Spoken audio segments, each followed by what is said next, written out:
It is a moment with where people welcome you onto my YouTube channel as usual. Thank you so much for subscribing. Those who have subscribed, just in case you haven't subscribed, kindly click that subscription button and I'll be so glad. Assalamu alaikum wa rahmatullahi wa barakatuh to all the Muslims out there. Banange nsima nsimira dala era nsaba Allah bawiche msingo kwagala mu Ramadan muno nti muli mutya musibyo mutya.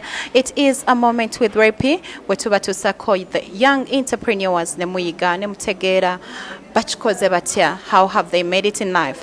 Olunaku lero, it is an amazing thing that I am hosting my friend. Yeah, she started as my a fan. Yeah, she started as a fan, and from being a fan, she became my friend. Oh my God, until today. I am always happy to see her become who she is today. A moment with Repi. Welcome, Riley Makeup Studio. She's the first one we have for you today. Riley, ngasanye sokulaba. Nangesanye sokulako mukwano. Uli otya? Ni bulungi. Are you sure? Ni bulungi Remi. Nawo ndaba.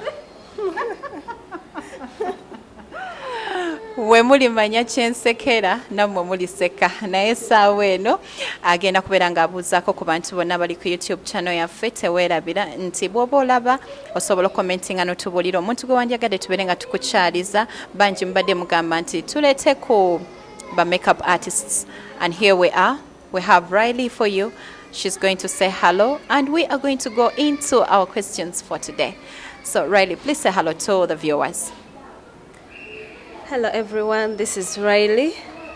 Most of you know me as Mwangus Riley on social media, on Facebook, but on Instagram as Riley Touch. And maybe some people knows me as Riley's Magic Touch on Facebook. Okay. I'm a makeup artist, and I want to take this opportunity to thank everyone who has supported me in this business.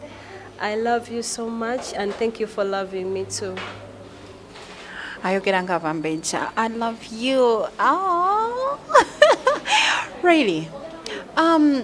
Katsoke ndoza tutandikireko ku bibuuzo ebisookera ddala, like abantu bandyagadde okumanya lwaki Riley, because abantu abasinga babeera ne businesses zaabwe naye ate ne batazituuma amannya gaabwe.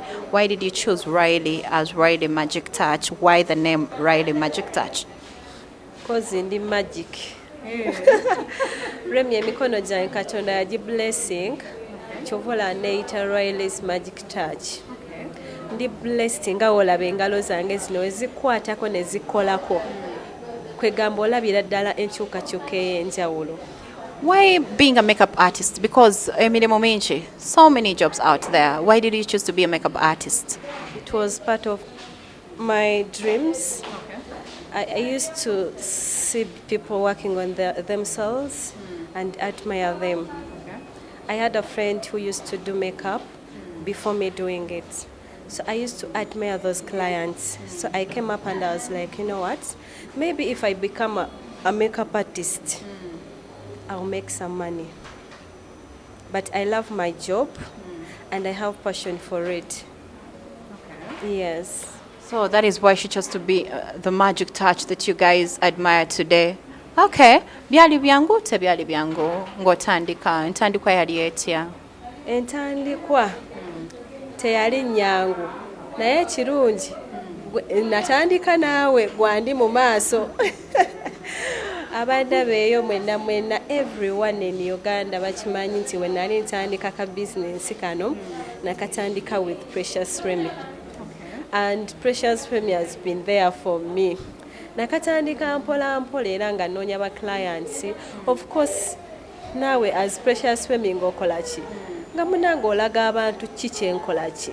Ki kyenkolawo kale ekitone. Before you met me, katugende mukokatini, before you met me, wali already okola makeup ng'okola ku ba clients abamu oba wali weekolako nga gw'omuntu? Before I met you, I used to work on myself, and I used to look for my friends. I used to go to their workplaces, to their homes, and work on them for free, not for money. Okay. Yes. So from there, I was like, you know what? Let me get like a small place where I can put a small business like a makeup studio.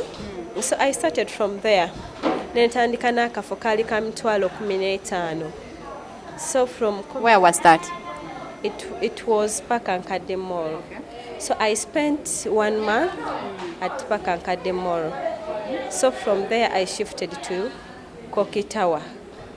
Yes. Because I remember the person that connected me to her was my friend, the beautiful Ruthiana.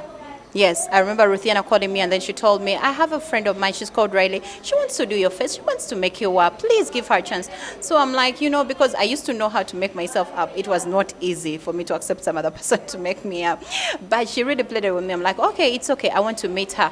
And ever since I met her, of course, the touch in the beginning wasn't that perfect. That's what I remember. You actually perfect this touch because I remember when we had just started working together, it wasn't as perfect as how you do it today. Which kozote? It's all about believing in yourself. Remy, I believed in myself and I prayed. Kwegamba neberawo nga ngamba Katonda nsaba Katonda nga ndeetera ba clients.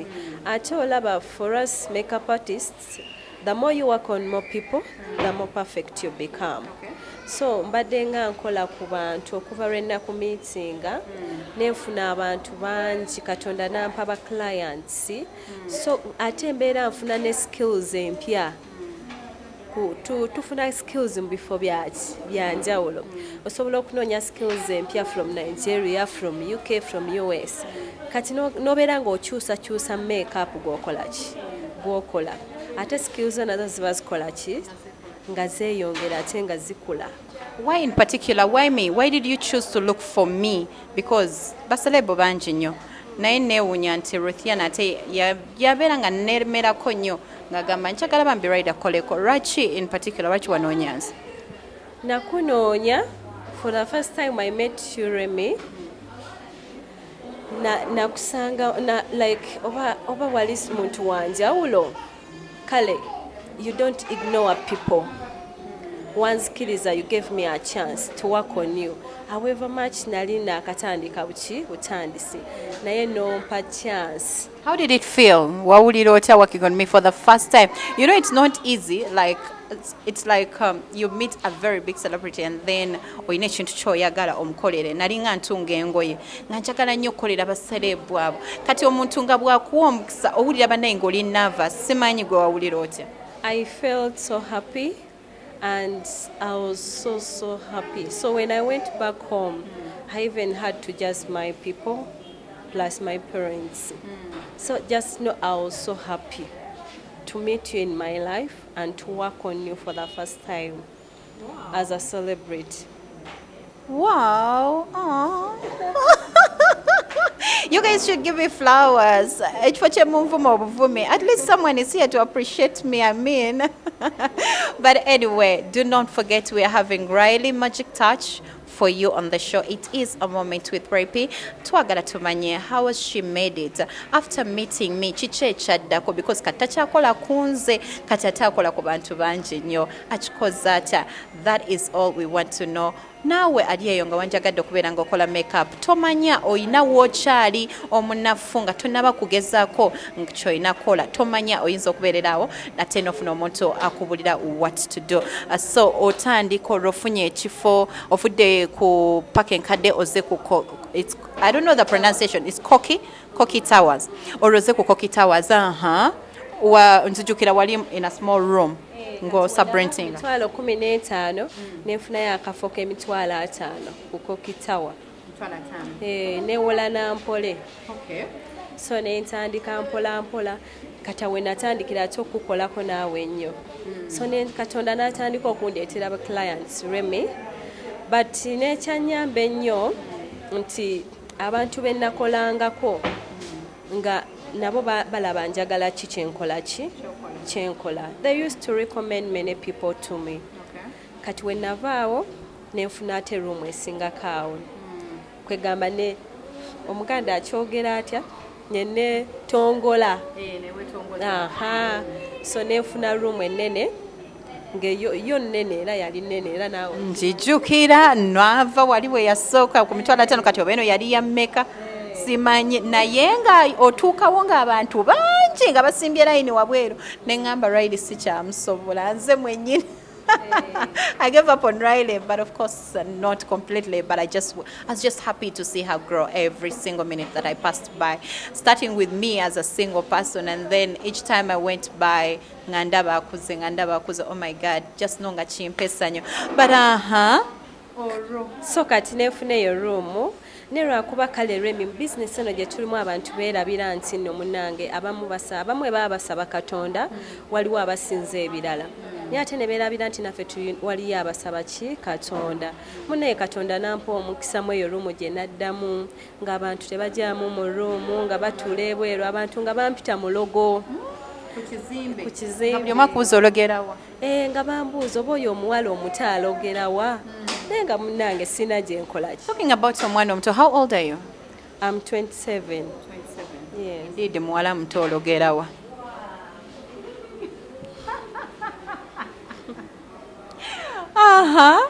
Kati munaye abantu nga bakola ki nga bambuuza nga bagawe omuwala gy'alogera omuntu yajja n'angaana okuŋŋa ntwalaako gy'ologera ne mugaba munaye mpozi nkwa ennamba ya pasita wange era ne muwa ennamba ya pasita yali amanyi ennamba ya pasita mulogo.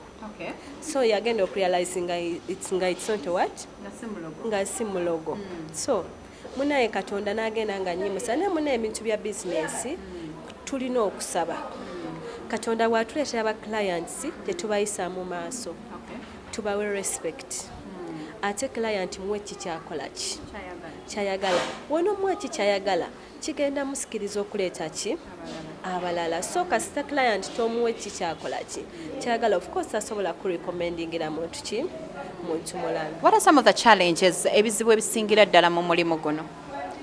Ebizibu bye tusingira ddala olaba abakozi so tusingana obuzibu bw'amaanyi n'abakozi n'ekirala batya how abakozi badduka nadduka ng'omaze omuyigiriza buli kimu n'omutraininga buli kimu n'agenda ate naye n'akola ekiki ate n'akola eki ate nga takugambye munnange omwezi guno naguno ngenda kukola ki kugenda okujjako ne challenge endala gye tuyina mu mulimu guno baclient omanyi tuyina different clients client ayinza okujja kale kati for example Remy kati kampani yange yakula sisobola kukwasaganya ba clients nga wobalaba mu studio babeera baki bangi so challenge nga nze gye nnina client abajja nga ayagala ggwe ate nga you can't work on 20 people. Nze najjanga nga nzize ku studio nga nange ate njagala ggwe kyokka ng'olina abantu banga bameka nga siraba bw'olya mmere. Era ekyo ekintu kyandeeta ne ulcers Remy. I have ulcers now but eyo challenge y'amaanyi baklanti olumu singa batukiririzaamu nti tuba tutraininza abaana baba basobola okukola ki obakolako kale ne tukendeeza ku ki ku buzito. Actually, some makeup artists tell us that they've trained people and then when you give the child your face, my dear, you get out and it's not what you expected. Of course, ng'omwana takuwadde ky'osuubira omulala kiyandi. Ebiseera ebisinga kati nga gwoba olina okutunuulira client oba avuddeyo bulungi oba olaba nga aliwo mistake eriwo n'okola ki n'omugamba you correct this mistake. So kitegeeza nti gwe nga Riley olina okubeerako ne final touch gy'owa client. Yes, n'otabeerako na final touch ne n'otunuulira client n'olaba oba touch ddala gy'afunye yonna we gy'okola ki gye weetaaga. Okay, so birungi ki ebiri mulimu guno lwaki omuntu yandikoze makeup n'atakola mulimu mulala? What do you think? Olaba Remy, I think this business is good. How? First of all, even if I leave Uganda today and I go to US or any other country, I move with my capital. Tambula n'engalo zo. Yes, tambula n'engalo zange ziri mu magic. I move with my head. So, waliwo business zetukola in this world, ng'olaba zigenda ku making to fail. But with makeup, you move with your hands, you move with your head, so you can't fail in this world. You can succeed anytime. When you started this business, wayina abantu beweegomba bali mu mweno industry, did you look up to some big makeup artists like who? I've spent 2 years. I made 2 years in makeup this year. Okay. But before doing makeup, I used to admire Iman. Okay. Yes, because I think that is the Have only... you ever met her? I've never. You've never? Yes. Lwaki tewagendako ku studio n'otuula awo n'ogamba munnaye nze nkwagala nnyo kati nzize kutuulirira? Munange omanyi Remi sitambula nnyo siri mutambuze kyovala nfokasinga nnyo ku bizinesi era kyogeza nnyo abantu mu Uganda siri nnyo mutambuze sikyalakyala. Nedda kati anti oli ye wali omwegomba so sina byakukyala just ogende omugambe if it's teaching you akusomese or something. I'll meet her one day, one time I'll meet her. Do you copy from other people like kati tulina ba makeup artists bangi nnyo naye mwekoppa okitegeera n'ogenda okulaba radio eriiso lino alikola ta gundi ayira olina b'okoppa? Sirina benkopa here in Uganda. Okoppa beewa maama? Nyina abange benkopa sibakoppa but we share ideas. Nga siba wano ekitegeeza oyogera n'abantu bali international? Yes, mbeerako ku YouTube. Sirina gwe nkopa Remi cause mba neetaaga weŋŋamba nti kakigenda kyusaamu ku makeup wange mba neetaaga okumanya ekintu ekipya. Of course nina gurupu gye nnina lwakuba kati mba sisobola gigamba buli omu tuba twogera as those international makeup artists we share ideas. Noga kati this makeup agenda kyukamu so this year let's do this. If it means about shadows katukikole bwe tuti. Era abantu abamu bambuuza lwayiri zino shadows ozikola otya zino ozikola otya so munange tulina okukola ki okusharinga ideas with other people. So wetwogerera Riley kale ekituufu kiri nti ba makeup artists be Uganda like ayogera n'abali international ate si mu bubi okitegeera bambi si mu bubi ekituufu kiri nti tulina okugaziya business okitegeera naye Riley okikola otya gwe sente ezizo ba makeup artists bamaze mu business emyaka 8 tebakola nko studio ngeno. You people need to see the studio. It is very big. She has spent 2 years in this makeup simanya makeup industry. 2 years. She has a very big ateno work akyusa furniture nga akyusa obechi mwabadde mu furniture mulala juzi we najjidde kati ndaba mu furniture mulala nedda sente mukwano gwa abo ba clients so bajjawo abalala ba clients gye batabajja Katonda yabaleeta ba client Remi. Sub furniture lingo bakyuse ki lulina jja nasanga omulala no kale kwegamba gwe ba clients ababo bajjawo bakuwe sente empiti really ogagga walidde mu makeup really sente ofunye nyingi oba ababo bajjawo abange Katonda yabaleeta ate n'ekirala ekyokukyusa furniture. Remi njagala nnyo ebintu ebirungi njagala nnyo ba client bange okufiiringa comfortable nga zze mu kifo kwegamba ne waaba yesinapinze ng'alabanga ali ebweru. Kati zino ideas ozijjamu eri group gy'otugambye? We keep on sharing ideas n'ogamba ati kati omuntu nga makeup artist you need to keep on branding your industry. Okay. Yes. So munange n'ekyo nakyo kisobola okukola ki kisobola okusikiriza Remi n'ogamba ne kangendeko ewalwayiri leero nkole ki nsireyinge. Waliwo ba makeup artists bangi nnyo nga balina category y'abantu gye bakolako ne gye batakolako. Gwe ofokasinga ku bantu ki b'okolako? Thank you for this beautiful question Remi. Your question nungi nnyo.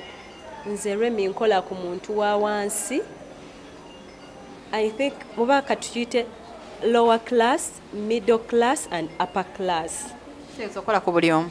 Nkola ku buli omu Remi. Nze sigoba sente. Otandikira ku sente mmeka? Ntandikira ku $40. Olwo yo yafaanana tyo weena?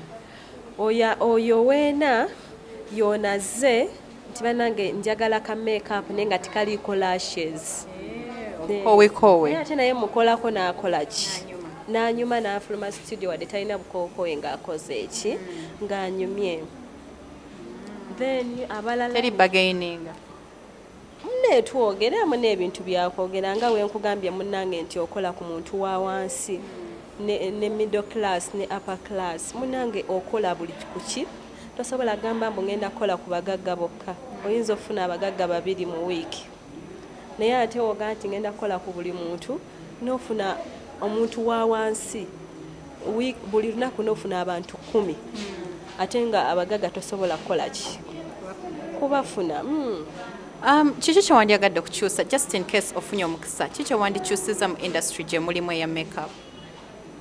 Ekintu kye nandikyusiza mu industry eno Maybe I would advise makeup artists in Uganda to share ideas also, to have a group as makeup artists, so that they share ideas. Makeup wabakyuse, let's do this banange, because munange ebintu bino bizibu. Osobola okubeera nga toyogera na muntu ng'ate the person you're not talking to asobola okuyamba in one way or another. Yes. Ekyo ekintu kijja nnyo okuyamba makeup artists in Uganda bwe tukikola nga ffe. It looks like really Oli very busy. Do you ever get your free time, like ofunako ku budde bwo obweddembe? I don't normally get my free time, but maybe on Mondays. Yes. I don't normally come at that studio. So how do you spend your free time? I spend my free time with my family. Are you married? Yes, I'm married. Oyina ku baana? Nina omwana omu, Princess Ryan.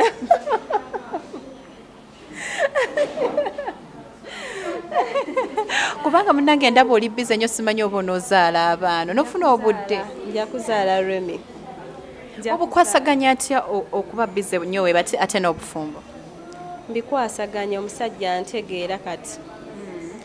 Ategeera nti omulimu gwe nnina nyina okukola ki? Nyina ogukwasaganya bwenti ne bwenti. Abakazi abakola ennyo we mutyo temutera kufumba. Nfumba Remy, sivaaka nga sifumbye. Do you believe in doing a business with your partner, like, or joining a business with your partner? Yes, I do.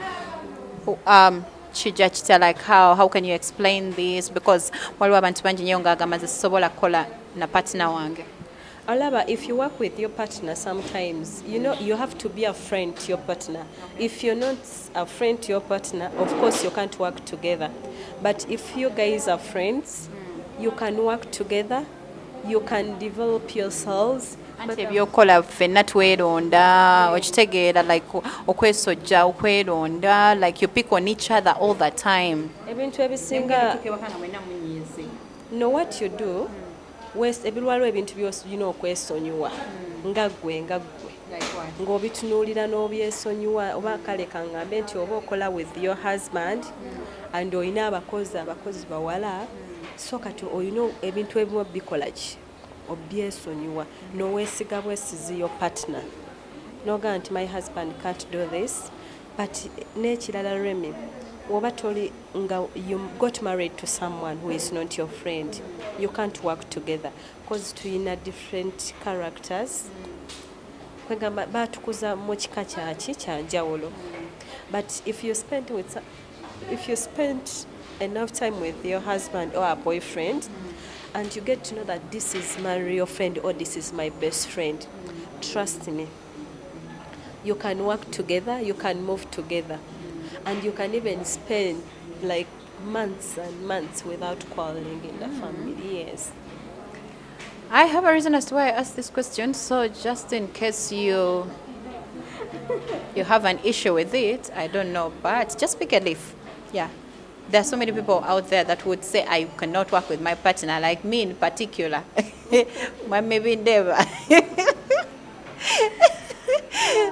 I don't know if I can work with you. However, you keep quarreling about the same thing, but tomanya kale, with time we shall talk about it. Right is inspiring me. You can. Anyway, what makes you happy? Ekisinga okunsanyusa. Oba kigambe Remy. Ekisinga okunsanyusa bannange mu bulamu bwange, nze nga nze neeyagala ate neewa emirembe. Naye ekisinga okunsanyusa kulaba omuntu gw'oyagala ng'akola ki, ng'akwagala. Kyekyo ekintu ekisinga okunsanyusa. Naye omuntu nga mwagala naye nga njagala, ekintu ekyo kinsanyusa ku mutima. Ate ekintu ekisinga okunyiiza, saagala abantu bampisa mbi n'abamitima mibi, abataagaliza. Remy, abantu tebaagaliza, people are evil. Era we manya nti no toyagaliza, I cut off my conversation with you. Saagala abantu batayagaliza, ate saagala abantu bayogera ku bantu bigambo byebatalinaako ki. Makeup Studios nga muba n'olugambo, ayingira gwe mugeyo afuluma gwe mugeyo, okikola otya wano? Kati tetukikola, nze sikikola. cause wonookikola ne client g'okola kajja kulowooza wanaafuluma. You're going to do the same thing. Yes. Have you ever felt like giving up in this business? Like nebikutabukako n'owulira nga bannange buli kimu kikutamye n'owulira nga ogamba ye bannange lwaki sigyesonyiwa? Ne Remy njagala bizinensi yange. Wallahi sikifunangako. You've never felt like giving up? Sikifunangako. Kale kisobola omanyi challenges zibeerawo naye kale ne woofunamu ka challenge akatono ogawulira you can't give up because obeera ekintu okina mu musaayi. Waliwo okwesiba mu bizinensi nti nagyessamu nensaanika butandisi but me I love my business. Waliwo ekizibu oba waliwo challenge wali ofunyemu eno bizinensi nga nnene nga toli gyerabira? Challenge gye nafunako na waliwo omwezi gwe nabuukinga abagole nga waliwo abawala abamu abakozi be nali ntaddemu nga mbuukinza abamu bagenda kukola ku balala abawala ne badduka ne bagenda kati nga nyina abakozi ne badduka ne bagenda kati nga nyina okukola ki okukwasaganya abagole abo bonna nasulanga seebaka akola otya abagole abamu nga mbakolako saa 8 ogw'ekiro olwo ntere ngende ku mulala. Abagole nga bakkiriza bakolako kwezi essaawa nga bakkiriza they understood me nabe explaining what happened. So kati challenge eyo yali yaki yali y'amaanyi nnyo nnyo. In fact yaliwo mu January. Yes. Wagiyitamu oti? Mune Remy nagiyitamu ndi mukazi mukozi by the way. Na nkugambye nali seebaka nga nsula ntunula. Nzire eno munaku nga kwegamba ajukira abagole oba bakoze nga ogenda kukola gwomu naakola omu kati bonna nabakwasaganyanga. Ne munange mulimu nebaza abagole bange bonna abaliyo benkozeeko beebale kuntegeera. Okay, ndowooza nga tutandika okujja ku nkomerero y'okumaliriza waliwo ebibuuzo byange bitonotono byesandyagadde kukuleka just in case waliwo omuntu eyandyagadde okutandika bizinesi eno gy'okola ng'akwagala nga kugoberera oyinza muwa magezi ki yayinza kutandika na ssente meka omuntu ali eyo ng'ayagala make-up? Omuntu ng'ali eyo ng'ayagala okutandika bizinesi eno you don't need a lot of money to start up this makeup studio oba this makeup business. Even if you have 300 or 500 you can start up this makeup studio. Because nange we nali ntandika nkugambye natandika n'akafo ka mitwalo 15 ate natandika ne capital wa mitwalo 3 ekyo sakigambye. So but right now nawe oba olabawa Katonda gyanzize. Remy abamu abantu eyo banjogerera mbu I sleep with men. Nawe mwe babibagamba? Yes. Yeah, business ki etaliimu kwogerera? Nali manyi babigamba. People talk. So bangamba oyo omwana tasobola afuna ssente kwegya emyaka yebaka n'abasajja bamukoledde studio. Banange you people we work hard. Tukola nnyo okutuuka we tukola ki wetuli. Remy nkola nze nyiza n'obuteebaka nga nkola naye omuntu n'ava eri n'akugamba oyo omuwala tasobola tuuka okwegya emyaka yebaka naki n'abasajja bagaga naye nga Remy you have only one what and you don't go out you don't naye nga you focus on your business naye nga abantu be bakola ki bye bayogera. So I'm advising such people here in Uganda bonna oba abatulaba please work hard and focus on your business. Ojja kulanga Katonda akola ki akuviirayo. Lekera okwogerera abantu nga balina ebatuusa oyogerera abantu mbu bakola ki bakola kino bakikola ki omuntu mulogo yebaka n'abasajja. Even God can do wonders. Ekyo bakikola ki bakyerabye era tebakimanyi. So Remy I advise such people abagala otandika business eno gitandike ate don't listen to other people. Make up your mind or making a decision as you obani yenna. Because Remy newe nali shiftinga nga nva mu Uganda people talked nga nva ku Kokitawa. People said that girl is going to fail. Mbabadde yetise ekibuga kati akivuddemu agenze mu kyalo agwe. So most people were happy nti ngenda kola ki kugwa. But remember Katonda waba yakuteekako omukono gwo tosobola kola ki kugwa. Like I said nga tugenda ku nkomerero yo show yaffe kiki osinga okwagala ku patinawo? His understanding kyensinga omwagala kekyo kyokka. Omusuubiza ki? Kumwagala Remy. Mukwano mufuna ssente ne mudduka. Sisobola kudduka.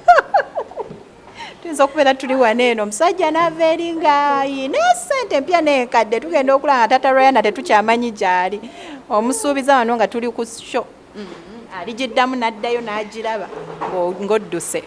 Sobola singa nadduka dda naye sisobola kati wano wendi.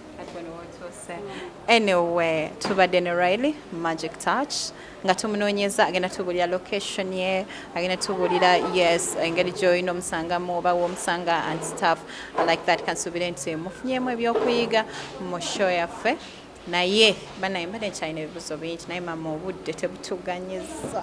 I didn't want to leave but all in all anyway kale just kimu oba bibiri like just one or two questions like what's your favorite food? Fish. Okay. Bonna abakulaba like sibula abakulaba. Abadde bonna Remi nsooka kyensookera ddala njagala okugamba this goes to all my clients. Banange mwebale kunjagala. By the way, I have clients in US, in UK, so I have international. Yes. So banange mbagala nnyo nekya Remi nebaza ba clients bange bebale kunjagala. They love kale bona tebasobola kwagala ne percentage 98%. Walooza ki ekikufula unique? Nange mbagala Remi ate n'ekirala I respect my clients. Mbagala nnyo bambi gye bali abagole bange bonna benkozeeko abampagidde ba clients bonna abajja abamu bava ludda wa Masaka Jinja bava up countries nga bazekola photoshoots here at Riley's Makeup Studio. Bambi mwebale kunjagala mbagala nnyo. Kakati abajja wano eno bafunira ne photographer? I have photography. Oyina ne photography? Bagiyita bati? Riley's photography. Riley totudde mukwano. Tebakunnyongera. Bane bebale Remi nebaza simanyi singa kisoboka simanyi naye ba clients bange bonna mbebaza. Bane Remi abantu banjagadde abantu bandaze okwagala simanyi oba kiki simanyi. Ne bampita omulogo Katonda yanteekako omukono gwe. Naye nga bambi abantu banjagadde bandaze okwagala. Remi omuntu ayinza okuva embalala nga yakedde saawa 9 azekola photoshoot here. So that is love. Omuntu asobola okubeera nga yo neighbor but nga tasobola kukola ekyo bambi. Mwebale kumpagira, mwebale kunjagala but just know I love you so much. Kyova olaba nange sibaseera Remi ba clients bange. Kozi mmanyi wa gye bava, mmanyi wa biki bye bakola ki bye bayitamu. Bebale kunjagala Remi naawe njagala kwebaza webale kumbeererawo. Abantu abasinga babanjogerere yebbali mbagamba you can ask Precious Remi. Natandika naye ekintu kino. Nebambi thank you so much for loving me. Thank you for understanding me. Thank you for believing in me. Because singa tewanzikiririzamu sandikoze eki. Waliwo yajja nambuuza question. Waliwo ba makeup artists abatera okukola ku Remi ne bonga tebavaayo nga ggwe. In fact, I didn't say anything. But thank you for being a blessing in my life. Obadde mukisa gyendi ne oba boogera bicho babi. Me I listen to people but I keep my word. Cause mba manyi wa gye nkoze eki. Gye nvudde. Naawe kyobola kibi nnyo okwerabira omuntu nti ogaggawadde n'owerabira omuntu gwe wakola ki. Watandika naye. It is very bad. Kyekirinanga kiri kyetwogeddeko nti when you get man and you forget your husband olw'okuba okoze eki ofunye sente. Nze Remi siri kuleka. Amina. Because I know I know where we've come from. We've gone through a lot. Abantu abamu kyebatakola ki kyebatamanyi saabasinga abadde bali ne bakwogerera nange ne banjogerera ebigambo so tebamanyi wa gye nakola ki gye nava naawe. So bambi mbegayiridde just understand someone nga wakola ki nga waali. Tuyinza okusula wano nga twebaza each other. If I start saying thank you Riley, I will sleep here. But one thing I always tell people out there is Riley has worked so hard. Riley is just like me. We just met each other and I believe we had a lot in common. She is very hardworking. I mean, very hardworking. Every makeup studio that I've gone to, you know, I always compare you guys to Riley, not in bad faith, but I always tell you she has something unique about her. She is very respectful, she understands her clients, and she is very hardworking. She is one person that I know can spend nights without sleeping just because she wants to deliver. She is very timekeeping. Most of the artists ekibasumbwa is not to keep time. Nogamba omugole ojja kubeera ku location ku ssaawa 12 n'otuuka ku ssaawa 6. Riley never does that. Ekyo nkiteekako obujulizi. So I love so much about her, but God always blesses people that are worth being blessed. So we are going to wind up this by saying, guys, all you need to do is pray hard, but work hard and work smart. I remain Rapi. It's been a moment with Rapi. I love you until next time. Bye-bye.